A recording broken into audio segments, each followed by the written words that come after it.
छात्र संघ चुनावों को राजनीति की नर्सरी माना जाता है। खासतौर पर लोकतंत्र को सीखने समझने की नर्सरी के तौर पर छात्र राजनीति है। यहाँ से कई नेताओं ने दांव पेच सीखे और सत्ता और संगठन के बड़े बड़े पदों पर पहुंचे।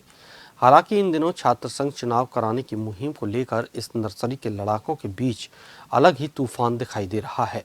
पेश है एक रिपोर्ट। सड़क से संसद तक मचा है बवाल, क्या जरूरी है छात्र संघ चुनाव?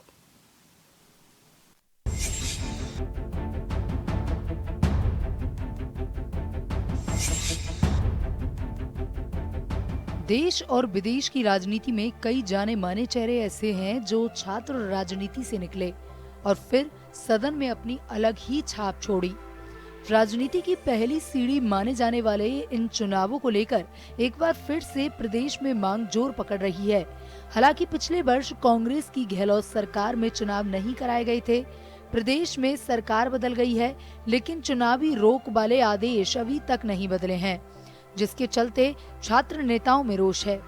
यहां तक कि स्टूडेंट अब सड़क पर अपना आंदोलन शुरू कर चुके हैं। साथ ही सरकार से आर पार की लड़ाई का ऐलान कर चुके हैं।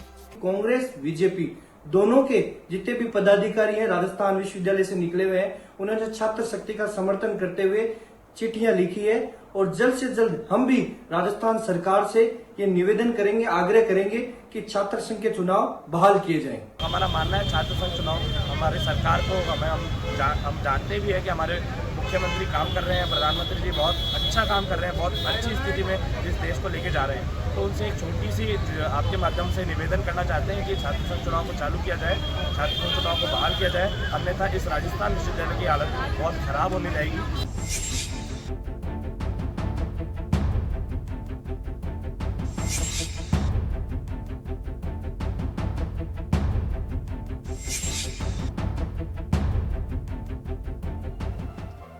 सड़क पर छात्र नेताओं और छात्र संगठनों ने आंदोलन छेड़ रखा है, तो उधर विधानसभा में भी इस मुद्दे की गूंज सुनाई दी है, जिसमें छात्र राजनीति से निकले मुकेश भाकर और शिव से विधायक रविंद्र सिंह भाटी ने सरकार से छात्र संघ चुनाव करवाने की पैरवी की है। हालांकि इस बीच छात्र नेताओं ने टंकी का भी रुख किया और सरकार पर दबाव बनाने की कोशिश की है, लेकिन उधर उच्च शिक्षा मंत्री का बयान चुनाव कराने की पक्ष में कम ही दिखाई दे रहा है।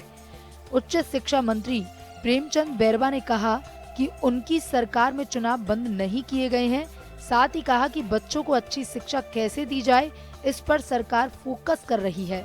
मेरा राज्य सरकार से आग्रह है कि युवा हमारे देश का भविष्य है और युवाओं में राजनीतिक क्षेत्र में नेतृत्व क्षमता के विकास के लिए नियमित रूप से छात्र संघ चुनाव कराए जाना प्रदेश के युवाओं के लिए नितांत आवश्यक है। छात्र संघ चुनाव देश की राजनीति नीति निर्माण में युवाओं की भागीदारी सुनिश्चित करते हैं।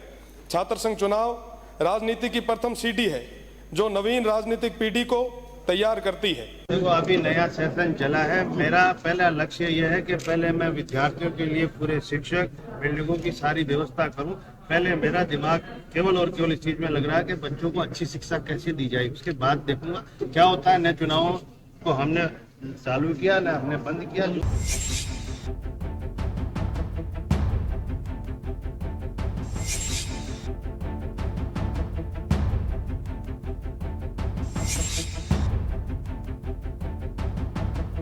छात्र नेता अब चुनाव कराने की मांग को लेकर मुहिम छेड़ चुके हैं, तो उधर सदन में आवाज उठाकर सरकार पर दबाव बनाने की कोशिश भी की जा रही है।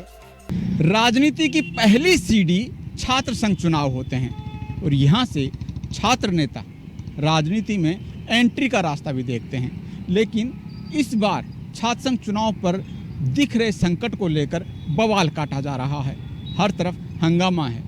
छात्र नेता चाहते हैं छात्र संघ चुनाव होने चाहिए, तो दूसरी तरफ कई स्टूडेंट के ये मानना है कि छात्र संघ चुनाव से पढ़ाई बाधित होती है, व्यवधान होता है और बेवजह हंगामा भी होता है। तो ऐसे में छात्र संघ चुनाव नहीं होने चाहिए। लेकिन इस बीच एक ही जो सवाल है वो कहीं ना कहीं दिखाई दे रहा है। वो है सवाल कि आखिरकार छात्र राजनीति क्यों काट रही है छात्र संघ चुनाव के लिए इन दिनों ये बवाल। सहयोगी श्याम जांगीड़ के साथ अनिल सेन, जनशक्ति न्यूज़ जयपुर।